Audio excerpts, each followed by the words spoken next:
Hello everyone, it's Felix. Now then, for Naruto's 20th anniversary, we get Minato's one-shot. And let me just say real quick, this is not going to be a detailed review. This is just me going over the stuff that I like personally. So, it is so great to have human character writing back in Naruto after all the shit we've been through in the last 9 years. It's so great for Kishimoto to go back to human writing, human dialogue, realistic reactions of human connections and feelings and emotions. Like, Kushina and Minato's relationship has pretty much been known as, like, considered the best written relationship that honestly worked, along with Shikamaru and Mari. But let's be honest, Minato and Kushina's story has way more weight to it. So as of right now, I would say that Kushina should be more higher on our list of Kishimoto's greatest characters accomplishments when it comes to female writing. I was one of them, but I would always say Tsunade was Kishimoto's best written female character ever, which is basically true. But the more I look into Kushina's episodes of the anime and everything she accomplished as a character, I just feel like she doesn't get enough credit compared to Tsunade, because while Kushina is a side character, she got involved into the story so late.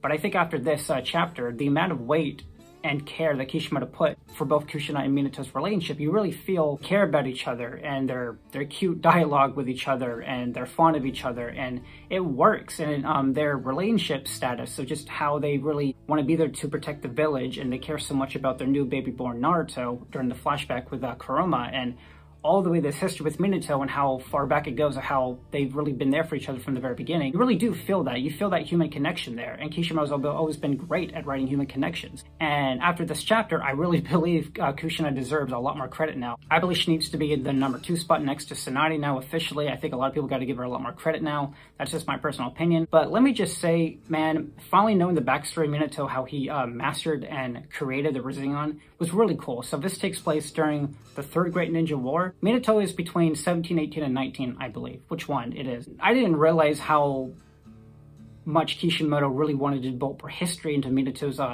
one-shot manga, because we get to know a lot more, right? And Naruto's always been known for history world building more than actual world building, you know? History world building has always been one of Naruto's greatest achievements. And I have to say, the fact that backstory that we get Minato mastering the Rasengan was really incredible. Kishimoto brought back some heartwarming moments, like the popsicles with Minato and the hair thing. If it rotates to the left or right, you're a righty or a lefty. And Minato, well, it turns out he has both. And well, legend also says having 2 left and rights in your head, you're also considered a prodigy or a genius or whatever. And Minato was always known to be a prodigy and a genius.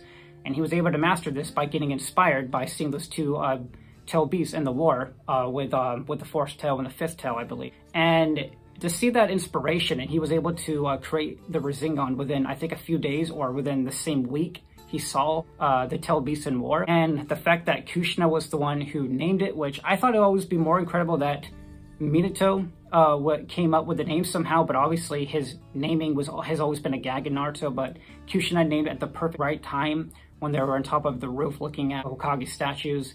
And you see the smile there for both of them, and it was just really sweet. It was just really sweet. And let me just say, somebody please make an actual video about Kishimoto's drawing skills when it comes to writing human reactions and eyes. Like, Kishimoto, the more I look at his manga, his drawing in the manga, he knows how to draw realistic face expressions when it comes to the mouth and the eyes and what the characters are feeling. He really knows how to put the extra weight on that. His style of drawing realistic expressions. Someone please make that.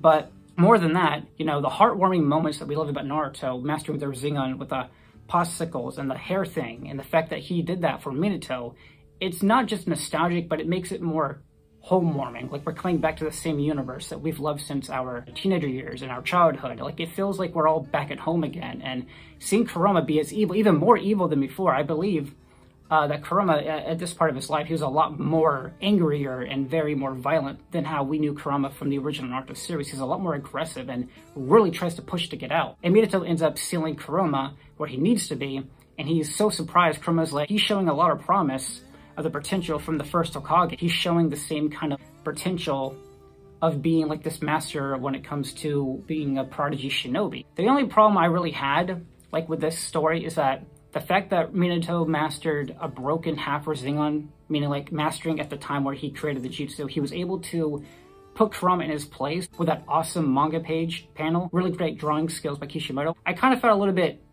iffy that it's a baby broken Rasengan, not yet developed yet, but it was able to push back Kurama. Then again, I'm like, Minato's always been known to be a prodigy. He was always ahead of his time. He was able to do a lot more than others couldn't.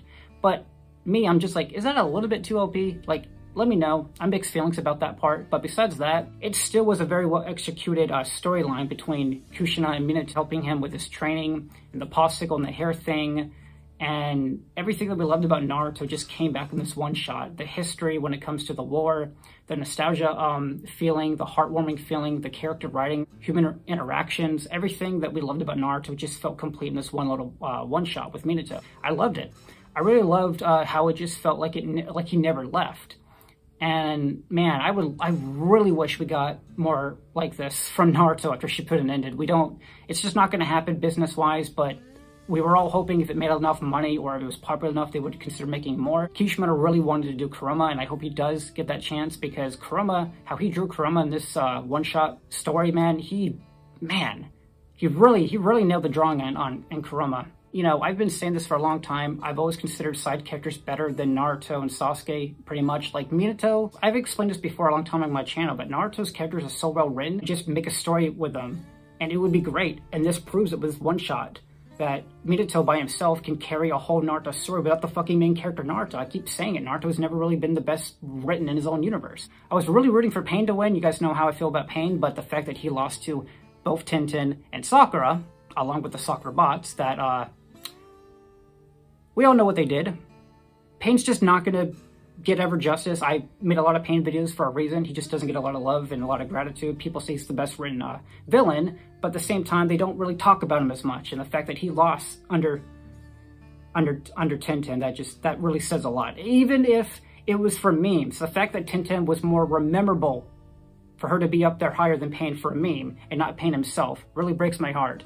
Pain is just, I guess, too much of a realistic character, and a lot of people don't care about his ideals because, let's be honest, a lot of people don't care about how the world is. People don't want to care about fixing the world. Pain was like, if I have powers of a god, why don't I try to do something with it? Why don't I actually try to make a real difference? And people don't care about stuff like that. Obito and Itachi are just more, I guess, more relatable and more easier for people to comprehend. That's why Pain has just never been, I guess, up there, because people don't care about politics and fixing the world. I don't either too much to agree, but at the same time, the idea to change the world, I can relate to that, but not the way that Pain was going about it. But the way I'm just saying is that characters that I really wanted to get on here, like Jiraiya, Pain, wouldn't mind some more Kakashi, but then again, this was a poll about characters that we don't know too much of. We already know enough about Pain. At the same time, I wanted more about Pain's relationship with Obito. I've talked about that for a while. But Minato One and the story by itself was great. This proves that Kishimoto can write human characters, very relatable and human dialogue that just feels genuine. You feel the relationship, you feel the care between Kushina and Minato's relationship. They've been through a lot. They've been there for each other since the beginning.